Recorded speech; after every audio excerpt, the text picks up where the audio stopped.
One of the most interesting insights I had recently is that all of our interactions with the universe, with other people, even things that aren't actions, down to the level of every thought and every emotion, if we are embodying those values that I spoke of, then we get positive feedback. If we're not, then the universe, it's not like a punishment, but it's kind of like a, hey, pay attention. This is something that's worth correcting, not for any other sake than like you're going to be a lot more fulfilled. You're going to be a lot happier in the long run living from this place. And there's this beautiful process of correction to help us grow that is so deep in every single interaction that we have, every single thought, every single emotion. And I've been just in absolute wonder at that. And I mean, when you're in that state, everything is perfect. And so then there's gratitude for the beauty of the world and for the construction of it.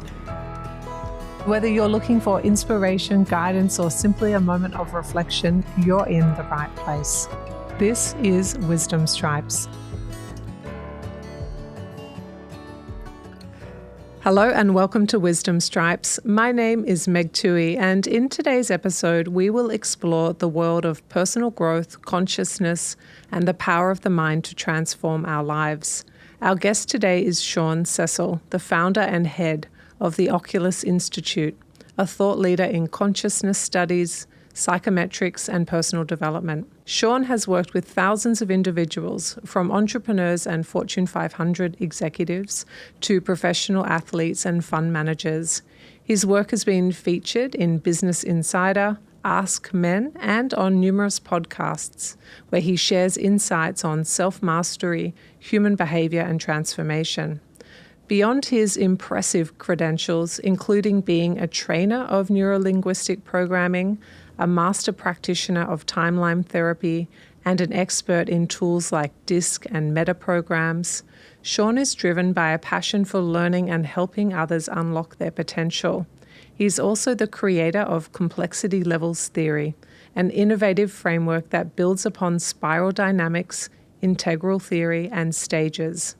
Today we're going beyond the surface to uncover the wisdom Sean has gained from years of guiding people towards clarity, growth, and deeper awareness. I'm thrilled to welcome Sean Sessel to today's episode. This is Wisdom Stripes, your no-nonsense, fierce fairy godparents turning pain and confusion into clarity and confidence. Sean, we always start with the same question for our guests. What wisdom would you like a listener to come away with today? First off, thank you so much for inviting me here. Yeah. I'm so happy to be here. It's been a long time since we've seen each other, and I can't think of a better way to spend a Friday afternoon. How fun for us. Right? Yeah. To answer your question, I think if I had to sum it up in one sentence, that in human existence, most people live for comfort in some form or fashion, but real deep fulfillment comes from living for something larger than ourselves. And, that may sound like the kind of thing that's trite. It may sound like the kind of thing that people say all the time.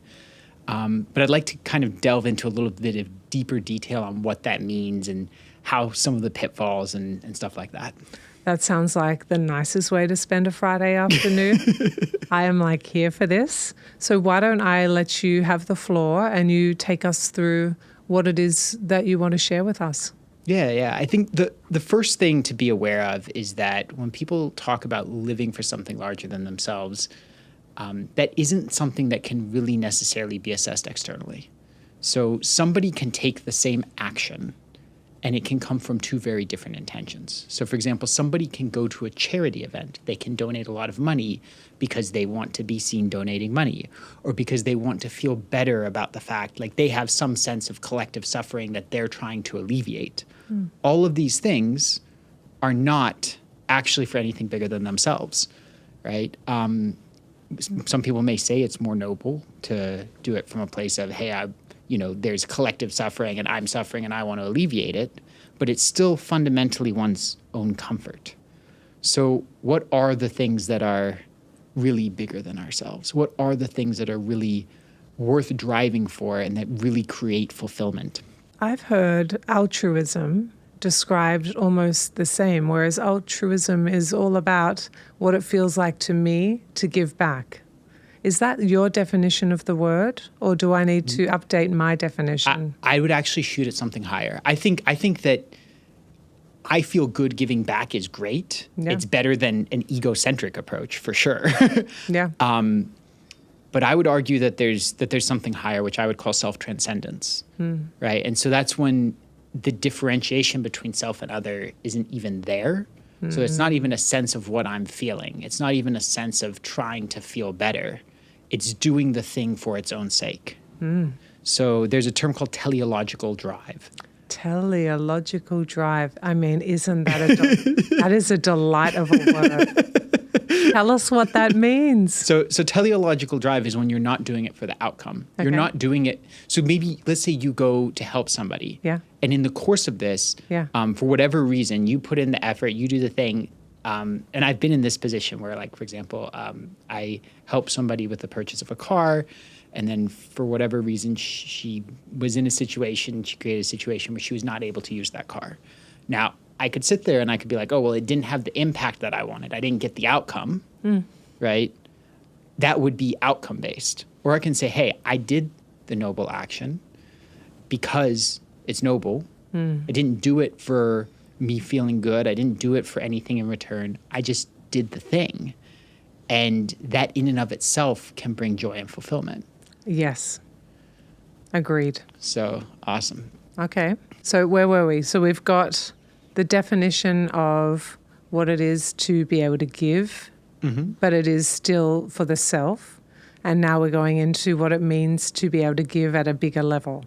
Right. And it can be it can be other things, but Okay. it's living for something larger than yourself. All right. Let's do living for something larger than self. Yeah. So I would break that into two categories. One is the individual purpose that each of us in this world is here to serve. And this is something that I really work with a lot with clients, is helping them find this. And this is something that, you know my story of how I found this, and or somewhat, and then ended up working, and we were in the same mastermind group because I had to fulfill that purpose. It wasn't a sense of, oh, this is going to make me money, or, oh, this is going to be fun. It was like, this is something deep within me. It's in my essential nature. Birds fly, fish swim. This is what I do. And that's going to be different for everybody. And then there are the universals that are going to be the same for everybody.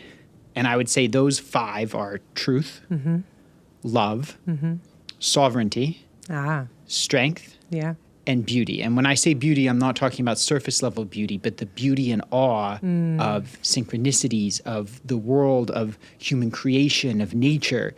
Almost gratitude is kind of the embodiment of that particular value. Okay. All right. So in a simple sentence, tell us what you just told us. Living for one's individual purpose, for truth, for love, for sovereignty, for freedom of every individual, from a place of strength and gratitude, is ultimately going to lead to a fulfilling life, regardless of the outcomes that come out of whatever actions you take in the service of those values. And so this is the legacy work that you do. Yes. And you just referenced there's a story behind it. So what is the story behind why this is your life's work? Yeah. There are a couple stories, a couple turning points, right?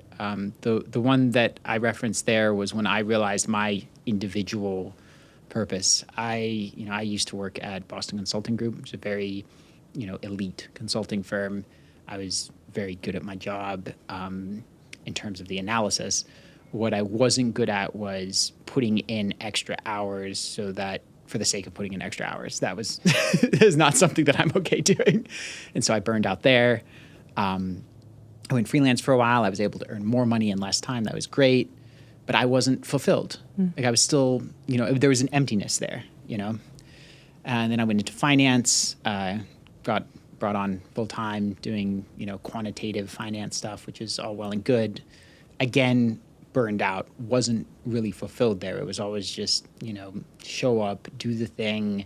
My boss may have been angry that day or happy that day or whatever, and just block and tackle that. And there wasn't a sense of me fulfilling my nature. And I got really depressed. I mean, I was at this position where I believed that I had to choose between, on one hand, being happy, and on the other hand, being financially successful. That it was impossible to have both.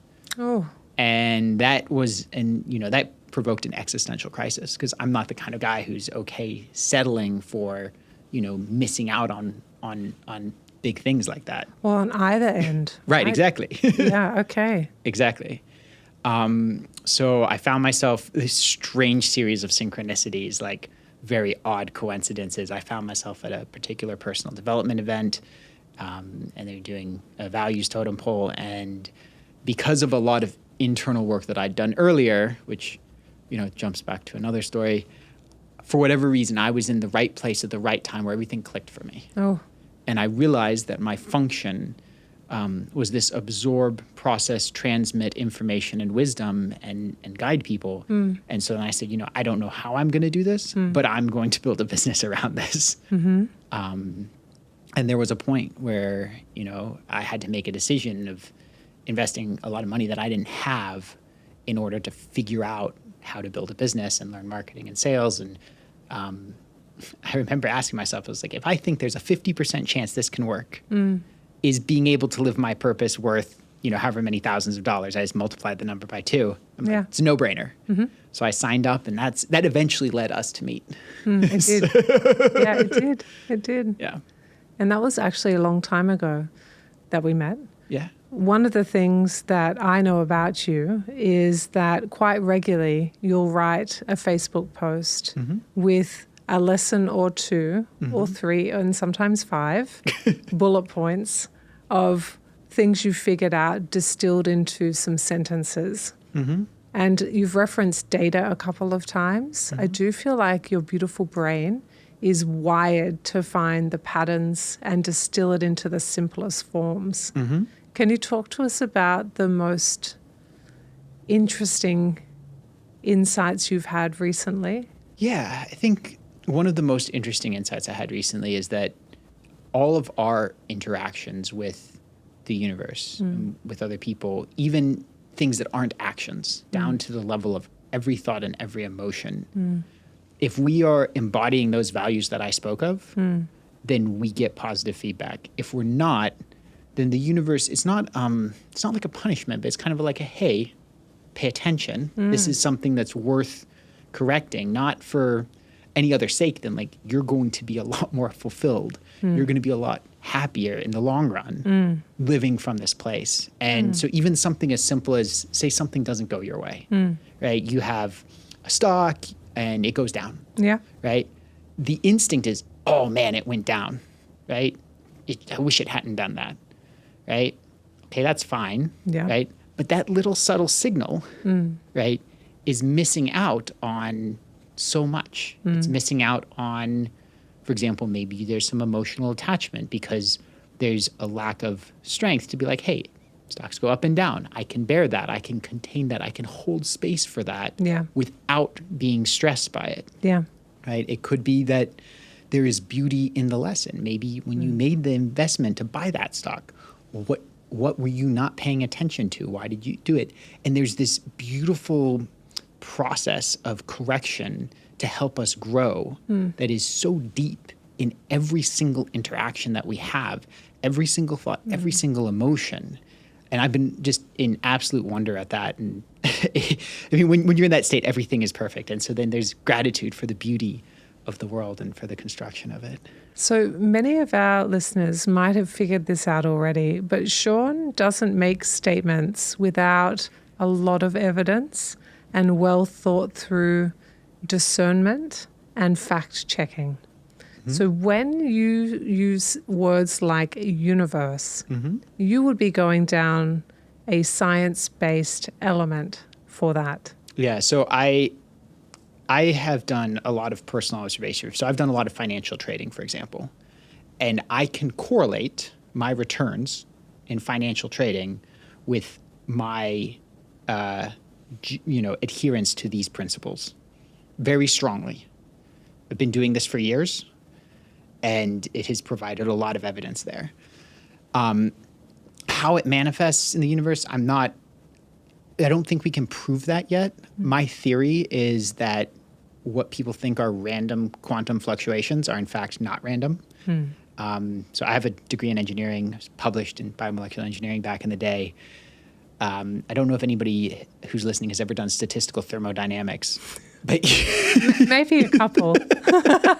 you can actually build up a lot of scientific laws from just basic probabilities of random motion of particles, right? So diffusion laws and ideal gas laws and things like that, right? You can all just derive them from if you have a bunch of particles moving randomly. Now, if those particles aren't moving randomly, right, then that creates scope for all of these other things. And this is why when I see synchronicities, when I see, miracles of healing, right? Like I've personally experienced things where doctors said I should never heal, and I did. I got hit by a van. I woke up 41 feet away, and I can squat 300 pounds and no pain. So that shouldn't have happened based on, the way things are there. We both know somebody who had stage 3 cancer that just went away one day, We do. right? We do. How does stuff like that happen, right? As a man of science, if I just say this isn't happening, this can't happen, this is impossible, I'm denying the evidence, right? So I have to think, okay, well, how could this happen? And that's where I get to, theories like that. And that is, I think, the beauty of your brain is the synthesis and the testing and the step-by-step process of elimination. The engineer is known for having a failure being one data point, and we go to the next data point and the next one and the next one till we find the thing that works, and that's really normal. And I can see that you've applied that to your financial trading experience, the Oculus Institute, the way in which you see the macro versus the micro in terms of giving or receiving. I can see that in all facets of your life.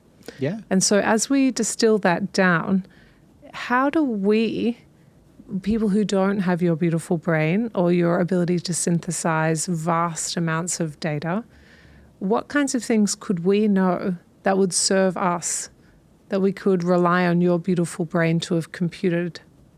I think probably the best starting point is the commitment to truth, right? That's the big one. Even when it's uncomfortable, not just truth with others, but truth with yourself, right? That's one where I see very few people who truly live that way. And the ones who do, it changes their life.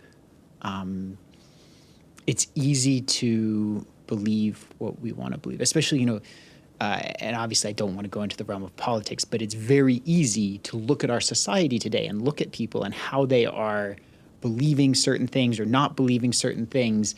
And like, are people truly taking things in with an objective what is true, or are they distorting it with what they want to believe? And we can look around and we can see those challenges for sure. And I don't care which side you're on, you'll be able to see the evidence of that if you look for it. And that, I think, is just one example. That's the hot point du jour. But you can see it in relationships, right? I was just talking to someone today, and he had a lot of narratives in his mind about a particular situation. And those narratives were not based on the question of, is this true? It was fueled by other emotional entanglements and other attachments. And just holding ourselves to that very simple question, is this really true, is phenomenally powerful. So let's operationalize the word true. So what is truth? So that's a great question, right? So if you look at different stages of development, people will perceive truth very differently. At the conformist stage, truth is what people tell them. That's where many people are. And then people will go to a more rationalistic stage where they'll go based on the evidence. And then people will get to a more relativistic stage where they say, hey, different people are starting from different premises and different points, and they can end up and there's all these different truths. But past that, there's a point where you realize that some of these are more functional or more likely to be true based on what we have. And we can't be certain, right? That's the dilemma of humanity, that we can't be certain what that truth is, but we can always shoot to approximate it. So truth is not about knowing truth absolutely. It's about striving to be as close as possible to the truth that we cannot know. It does sound like you're describing abstract reasoning, which is the synthesis of a lot of ideas distilled down into a statement, paragraph that is an approximation of the absolute truth, recognizing there is no absolute truth, and the ability to be able to maneuver across different points of view, different shades of grey, and to be able to sift and sort and consider the ideas to arrive at our best hypothesis. Correct. Right. And is that what we call truth? I would say truth is the intention of doing that in a pure way without being off-roaded by emotional attachments or what you want to be true. It's about surrendering to what is rather than what you want to be, because that process can get corrupted or diluted by, and we all as humans, we all have that. So it's about the intention and the purity of the intention. I've heard it called arguing with reality. Yes. Yeah? Yes. Yeah? Yes. As I think that's Byron Katie. It could be. If you argue with reality, you're wrong 100% of the time. 100% of the time. I think that it is actually. It was a friend of mine who taught me that, but I do think he was a Byron Katie fan. Yeah. So I think that is correct. Yeah. Yeah. And so That's great. Yeah, she is. So reality is what we're faced with, and when we are, and perhaps it is the truth.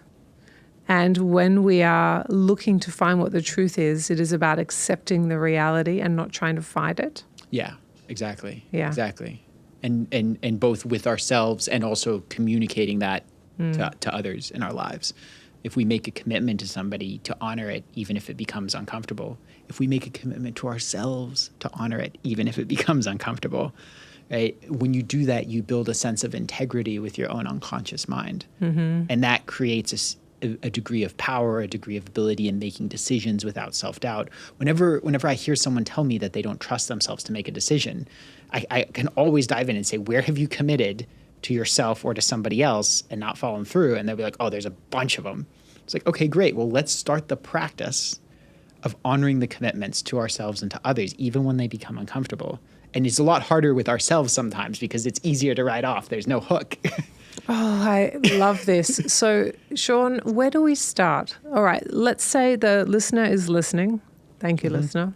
And they're like, okay, so if I'm in search of the truth, then what I'm actually in search of is a stronger relationship with myself that can face the reality of the choices I've made or the context that I'm in or the consequences I'm facing. Well said. Okay. Really well said. Thank you. All right, Sean, but how? How does one start to do that in a practical way? Well, so there's a process that I call disidentification, something I run my clients through who are doing, more advanced work with me.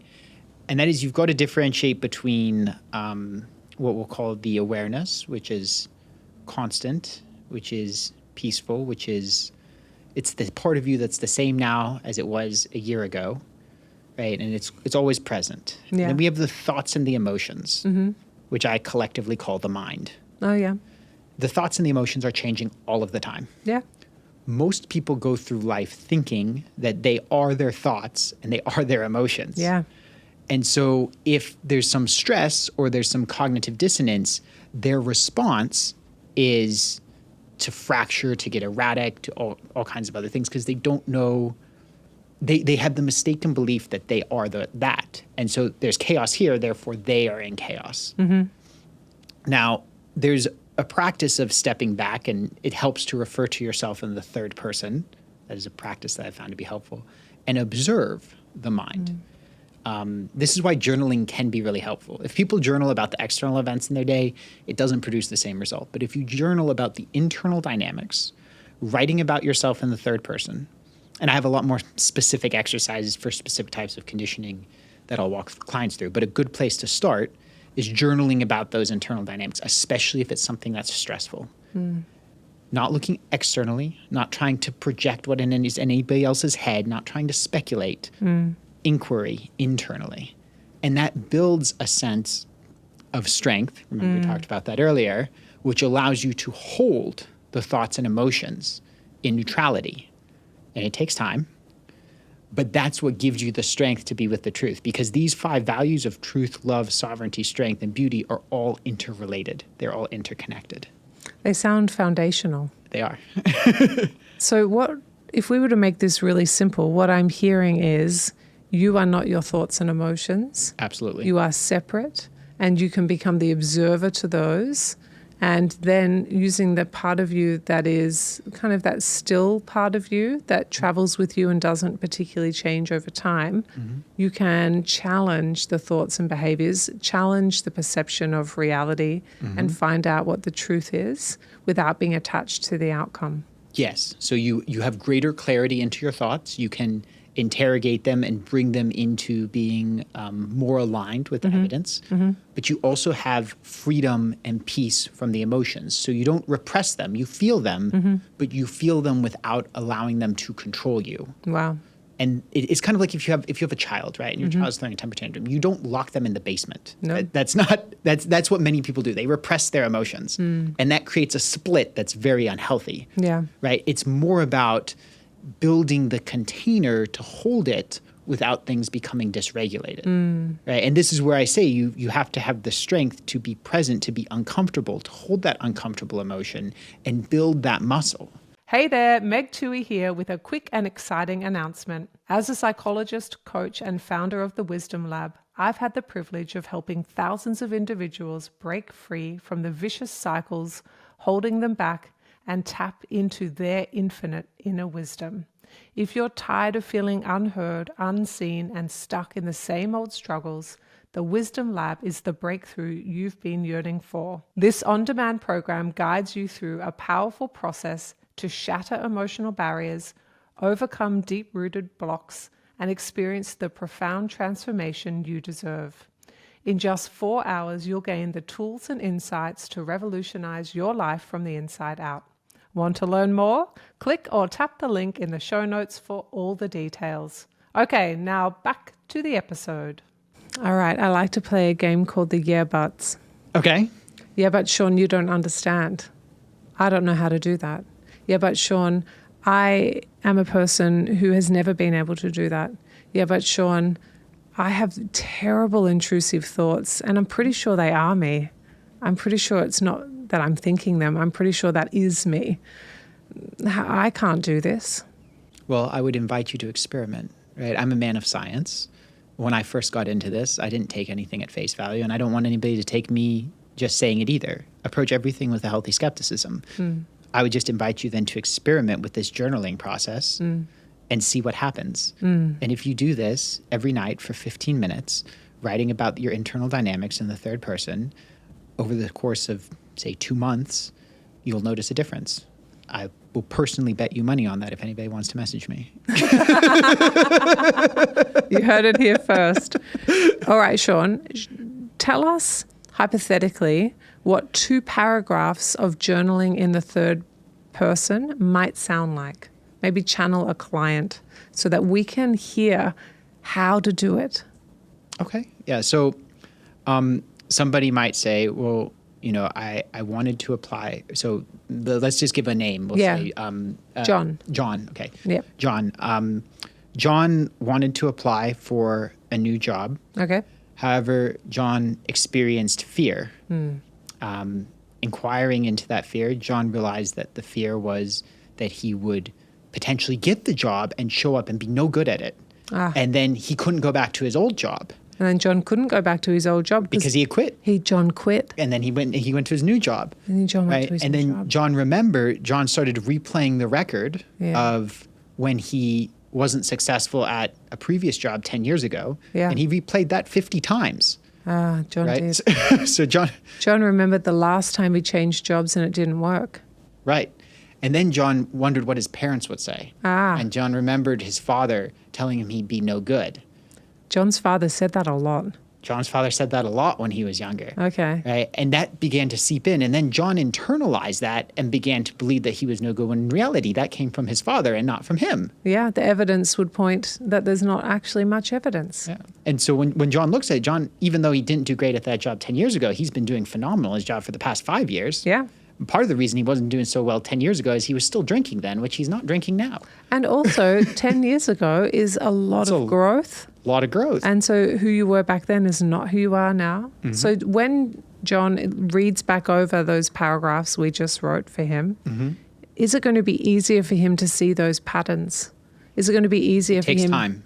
So what's going to happen when he's finished writing? At the beginning, it's going to be very uncomfortable. Okay. Right? This is why I say you must do it for 2 months. Yeah. Because at the beginning, the mind will fight. Okay. Right? For a couple of reasons. First of all, is now it has to see things that it may not have acknowledged. Okay. Right? So it's going to be, it's like imagine your house has termites in it. Mm-hmm. You would rather know about the termites than not know so that you can fix them. Yeah. But before you knew about the termites, you weren't worried. Everything was great.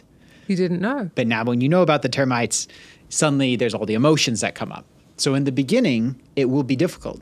And then also, once the mind, it kind of realizes that it might not be in control anymore and that it's starting to lose its hypnosis over the awareness, okay, it will start to fight.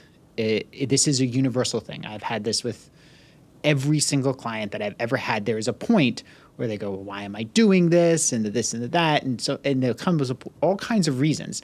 This isn't any good. And, it's 2 or 3 weeks in, right? It hasn't been a full-length thing. So there will be a period of discomfort. And it's very important to then take that discomfort and then just write that down in the journal. Oh, now John's mind is coming up with this narrative. John's mind is coming up with that narrative. John's mind is saying that this work is pointless. John's mind is saying, well, what's it ever going to do for me externally? John's mind is saying it's a waste of time, blah, blah, blah, blah, blah. So you go through this period where at first there's a very strong emotions that arise. Mm. And then you'll enter into a second phase where the mind realizes that it has to play ball, but it starts to play ball trickily, right? So it will come up with all kinds of wonderful lawyer-sounding excuses to justify its things, which is all well and good. And this is where you just got to stick to that question. Is that really true? Right? And differentiate between what is imagined, what is hard evidence, and what is narrative that may or may not be. So if somebody says, this isn't fair, that's not a fact that's provable as a yes or a no. That's just a narrative. It's an arbitrary thing. Like, what does fair even mean? And so those narratives often run people's lives, and they take them to be true. When in reality, you can't even. They're not even true or false. They're just, labels that are put on things. So John thinks this isn't fair. Is a way for John, when he's reading it back, to see patterns, to see themes, to see where he goes when he's under pressure. Right. Well, then he can say, well, what is fair? He can inquire. Right? Or if somebody says, another one I get a lot is, John isn't worthy. Right? But what is worthy? Yeah. What defines worthy? And would you apply that same criteria to yourself as to anyone else? Right? And just asking these questions, right? There's this constant inquiry. And so eventually, once you get through the emotional period and then you get through the mind playing tricks on you period, then you get to a point where the mind starts to cooperate. And then you can query your subconscious more or less at will. And that takes time. It takes many months at least of this practice.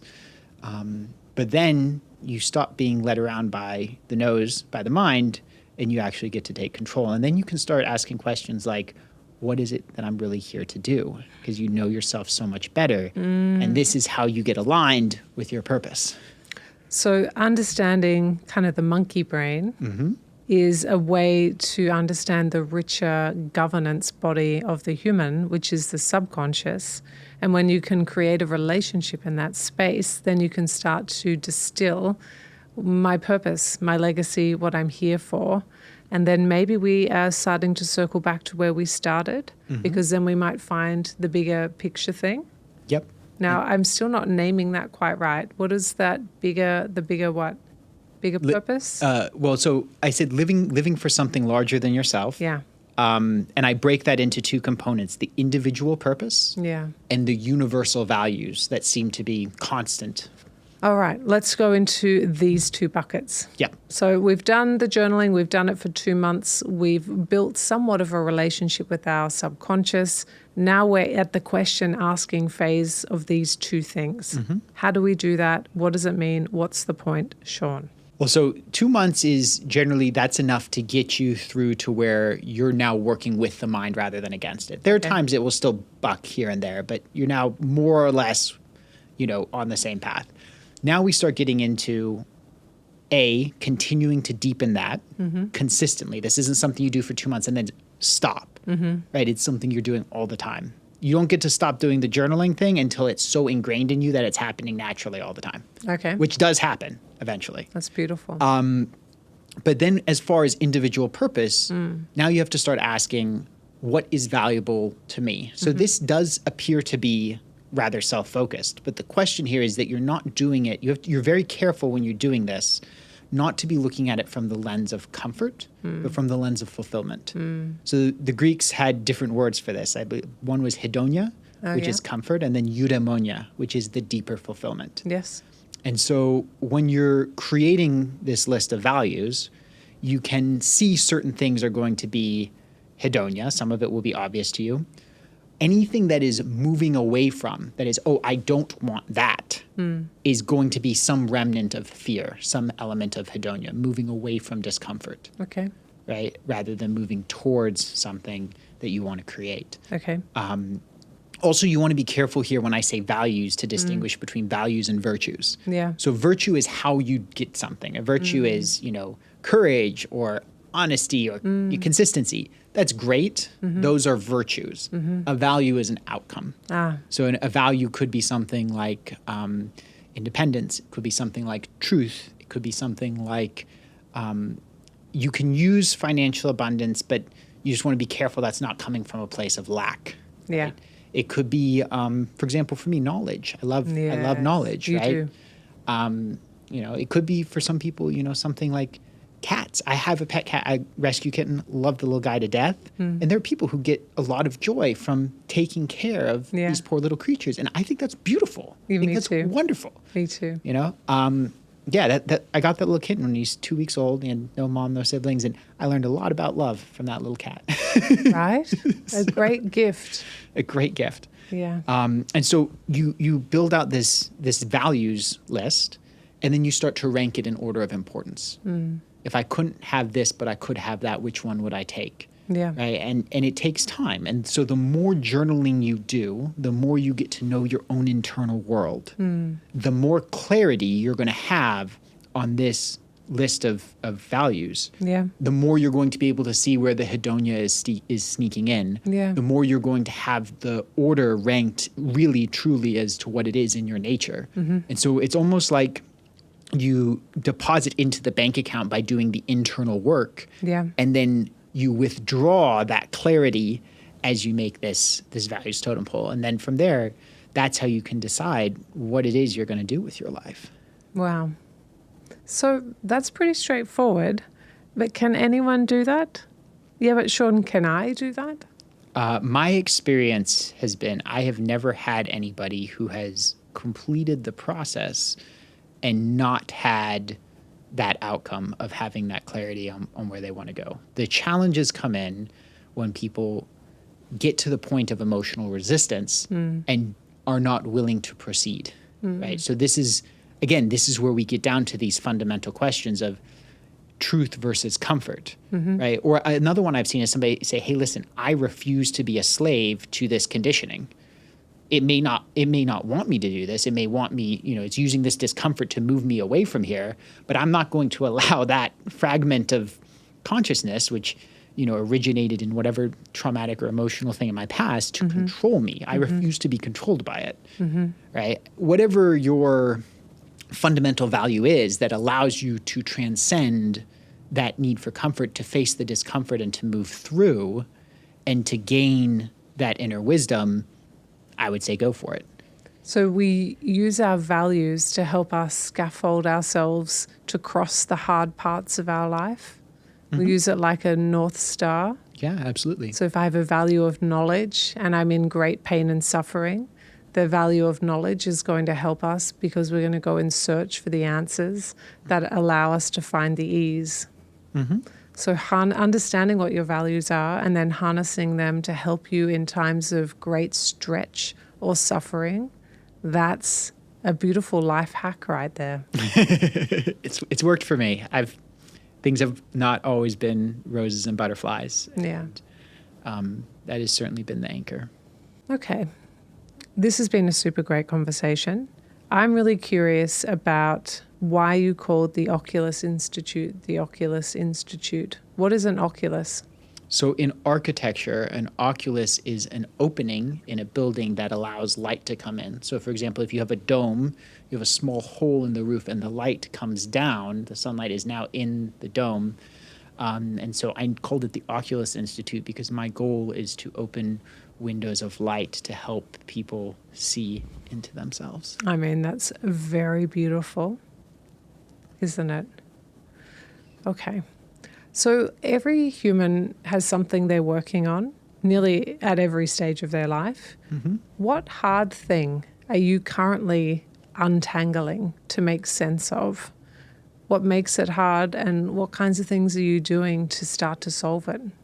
Yeah. So for me, a big thing recently is, as I say, embodying the values that I discussed, not just at the surface level in actions, but at the deep level at every moment. And that is obviously very challenging because it is a constant vigilance thing. It is a constant vigilance thing. And even just having clarity on what are those 5 values plus my individual purpose, and then being able to watch that and seeing how that interaction happens with the world, right? And learning to get feedback from every possible source.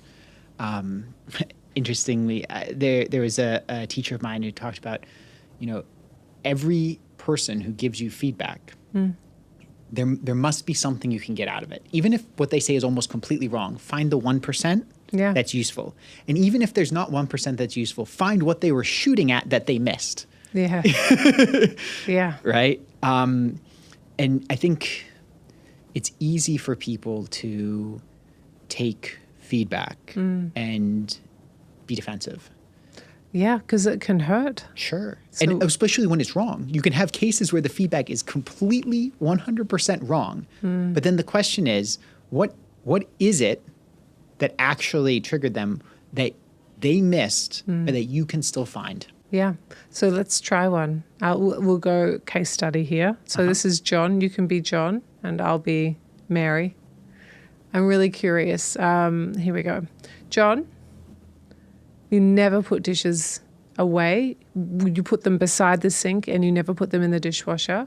Why am I always the one that has to clean this up? You are just the messiest partner to live with I can imagine. Okay. So now let's imagine, in this case, that this is the first time John's done it. Okay. Like, let's imagine that Mary is completely off base with her never statement. Oh, she overused it. Yeah, let's say it's just the first time. Okay. However, John could, in this extreme circumstance, still say, okay, why is Mary upset with me? She's clearly acting out of something. Yeah. There's something that she didn't just throw this allegation that's not true at me for no reason. Didn't come from nowhere. Yeah. And so he can say, okay, well, what is it that I did or said earlier in the day that might have, pricked her? And he might think, oh, wow, well, there was a point earlier in the day where I was making a joke and I said something that may not have been completely kind, and it was a joke and she didn't know how to respond then, but it created some negative emotion that then led to this further blow up down the line. Some tension. Okay. And so he could, even if her statement is completely false, he can still take wisdom out of that feedback. Yeah. And he can still become more loving. Yeah. And he could also say, I did leave the dishes on the sink. Yeah, this one, you're right. This time I did. That's true. Yeah. And in this hypothesis, because we're crossing into my territory and I want to stay into your territory. Sure. In this example, what might John do? So he's taken on the feedback, he can see some pieces, but then what does he do? Well, so first off is whatever truth he can acknowledge. So you're right that tonight I did not put the dishes in the dishwasher like I was supposed to. Yeah, didn't right? do it. Didn't do it. We actually literally have the evidence. Yeah, we got that evidence here. Right here. And also, this may seem unrelated to you, but I was doing some thinking about what I said earlier, and I would like to apologize for that. I did an exercise recently where I went to almost everybody in my life where I felt I could have handled something better. There were a couple people where I didn't feel it could be done healthily. From my spot, it could, but I wasn't sure it would be beneficial to them to have that happen. But everybody where I felt it would benefit them, I reached out and I apologized for everything that I could think of that I had mishandled, even if it was from a place of good intention but ignorance, all of it. Yeah. And some of those discussions were just beautiful, just amazingly beautiful. And some people I sent letters, not knowing because I couldn't get in touch with them or whatever. I got my last known address and I mailed a letter and hoped for the best. Yeah. And if you think about doing that exercise, right, what comes up? I just think that's really interesting. So I was like, let's unpack this because it's full of possibility, isn't it? We're essentially looking at all the pain points and we're going back into the individuals where the pain's associated and we're taking responsibility and we're reflecting kindness and closing the loop. And our brains do love to close that loop. It feels so relieving.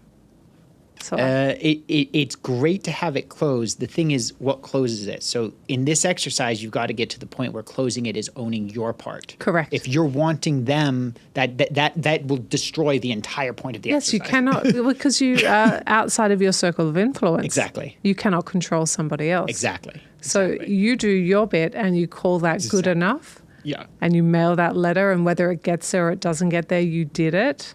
Yep. That's a good time. Yeah, exactly. In a body. Yeah, you can put down and maybe exhale in a way you haven't done for years. Yeah, there's a lot of relief. And some of the discussions, and sometimes people did say, well, hey, I want to apologize too. Right? And sometimes we just talked about, well, what really happened there? Yeah. Right? Like, because we had completely different perceptions of things. Yeah. And so it was very healing, and it was, there was a lot of separation that was discarded. There was a lot of love that was created, and there's a lot of just, if it's really true that I mishandled the situation, I should acknowledge it. Yeah, and why wouldn't you? Well, that's the thing. The mind doesn't like to do that sometimes. So if people are still, this is where we get to, where is the mind trapping us, right? Yeah. Where is the fear or the anger or the guilt that doesn't want to be faced, right? And that's where we have to go into it. And that's where this journaling is so wonderful. So if people want to think about topics for journaling, think about doing the exercise that I just said with every single person in your life, right? And see what comes up. Explore.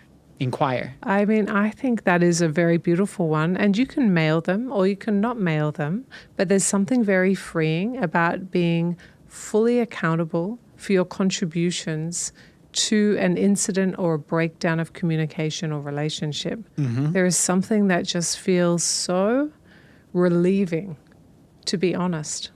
Absolutely. Yeah. Wow. That's a pretty big piece of wisdom, don't you think? Yeah, and that's one that's very embodied, right? What do you mean by embodied? It's something that came through direct experience, not through study. Yes. A lot of stuff for me has come, I'll often start with study and then apply it in the real world and then like, okay, yes, no, discard, etc. That one was one that was suggested to me by a mentor of mine, and it was just all in the doing. Sometimes you have to do it because to write those letters, you have to be in your body. And so you're feeling your feelings and it's moving through you because it's coming out of you onto the page. Yep. That's a holistic experience. And doing the work so that you can get to the point where you can do it from a place of love and gratitude. Right. Yes. That requires you to really be. So those letters don't say, Dear John. I hate it when you don't do the dishes, and I've learned how to tolerate you and your messiness. Thank you for teaching me tolerance. Love Mary. That's not it. That doesn't work. That's not it. That's not it. All right. What might John say? What might Mary say to John if she was going to do that? So first off, ideally this is best done in an in-person conversation. So, Yeah. First off, I want to apologize. I've reflected on this and I was extreme in my allegations. It was one time, it wasn't never. And I was emotionally reactive and created tension. And then the second part of it is actually to ask people, is there anything else that you believe I should apologize for? And let them speak. Just sit there and shut up. And even if they say something you disagree with, just sit there and be quiet. Thank you for sharing. And then the last one is, is there anything I can do to help make things right? And that doesn't mean you have to agree to every request they make. If they make something absurd, then, let's try to find a win-win. But, if they say something reasonable, then, do it. Oh, I love that. I love that so much. There's so much wisdom in that. That is a process of letting go, I think.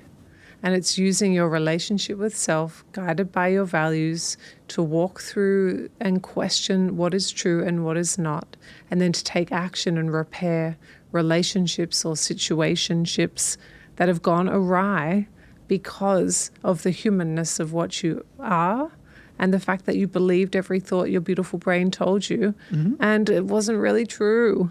Exactly. Yeah. Well, was it Tim Ferriss who said that your success and happiness in life is proportional to the number of difficult conversations you're willing to have? I mean, I can't remember who said that quote. But it's a good quote. But it's a good quote. Yeah, it is. It could be Tim Ferriss. Could be. But it is a beautiful quote. It's a beautiful quote. And those difficult conversations are difficult. They're challenging and they are uncomfortable. And if we can build a tolerance for the discomfort of being brave enough to step into them, we can really free and heal ourselves. And that's the thing is once you build that strength to hold that discomfort, then they stop being so uncomfortable. Yes. And then they start being almost holy, almost, blissful. Like this is the sacredness of humans connecting at a level that we don't normally connect at. Yeah. And putting the individual ego aside Yeah. to have something real. Yeah. That's pretty magic. It feels like we've come kind of full circle here. I wonder, as we sit having worked through these very big, complex topics, I wonder if there's any last pieces of wisdom or advice you'd like to leave our listeners with. Yeah, I think just to keep it simple is, find out what you're really here for and follow that path. Yeah. Be true to yourself and others. Always be as loving as possible, even if you're delivering something, even if you're delivering feedback to someone, do it with kindness and dignity. Yeah. Make sure that you keep yourself free of the traps of the mind and respect the sovereignty of others to have their experience. And be grateful for all the wonder that we get to experience as we go through this life. Oh, that's so beautiful. Thank you for sharing that with us. Thank you so much for being with us today. It's been such a pleasure to be reconnected with you and to do this journey together. I really appreciate it. I really appreciate you inviting me. It's a wonderful conversation. Thank you. You're welcome. Super fun. I'd like to thank Sean Sessel for joining me today on Wisdom Stripes. In today's episode, we explored his journey into consciousness studies, the founding of the Oculus Institute, and the tools and theories he uses to help people reach their potential. If you enjoyed today's episode, make sure you're subscribed so you never miss an update. You can follow Sean and the Oculus Institute by visiting www.oculusinstitute.com. And to stay connected with me, follow @Meg Tuohey Official on Instagram. Thank you for listening to another episode of Wisdom Stripes. I hope you've gained a little wisdom today. My name is Meg Tuohey, and this is Wisdom Stripes. Thank you for listening to this episode of Wisdom Stripes. Follow me on @Meg Tuohey Official and leave a comment and review. I'm looking forward to meeting you here next time on Wisdom Stripes.